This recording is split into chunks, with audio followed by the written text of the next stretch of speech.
ପହଞ୍ଚିଲା ତିନି ରଥ, ତାଳଧ୍ୱଜ, ଦର୍ପଦଳନ ଓ ନନ୍ଦିଘୋଷ।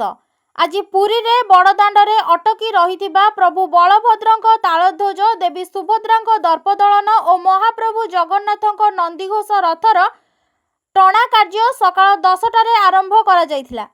ପ୍ରଥମେ ବଡ଼ଭାଇ ବଳଭଦ୍ରଙ୍କ ତାଳଧ୍ୱଜ ରଥକୁ କଡ଼ା ସୁରକ୍ଷା ବଳୟ ମଧ୍ୟରେ ଟଣାଯାଇଥିବା ବେଳେ ପରେ ଭଉଣୀ ସୁଭଦ୍ରାଙ୍କ ଦର୍ପଦଳନ ଓ ଶେଷରେ ମହାପ୍ରଭୁ ଜଗନ୍ନାଥଙ୍କ ନନ୍ଦିଘୋଷର ରଥ ଗୁଣ୍ଡିଚା ମନ୍ଦିର ଅଭିମୁଖେ ଟଣାଯାଇଥିଲା।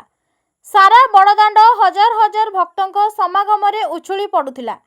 ଜୟ ଜଗନ୍ନାଥ ଧ୍ୱନିରେ ବଡ଼ଦାଣ୍ଡ ପ୍ରକମ୍ପିତ ହେଉଥିବା ବେଳେ ହରିବୋଲ ହୁଳହୁଳି ଧ୍ୱନିରେ ଆଧ୍ୟାତ୍ମିକମୟ ହୋଇଯାଇଥିଲା।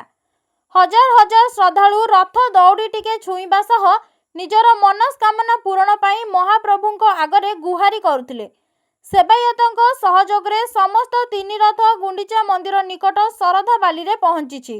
ଆସନ୍ତାକାଲି ଜନ୍ମବେଦୀକୁ ବିଜେ ହେବେ ଚତୁର୍ଦ୍ଧାମୂର୍ତ୍ତି ଓ ଆଡ଼ପ ଅବଢ଼ା ମିଳିବ ବୋଲି ଜଣାପଡ଼ିଛି। ପୋଲିସ ପ୍ରଶାସନ ପକ୍ଷରୁ ଶୃଙ୍ଖଳା ରକ୍ଷା ପାଇଁ ସୁବ୍ୟବସ୍ଥା କରାଯାଇଥିଲା।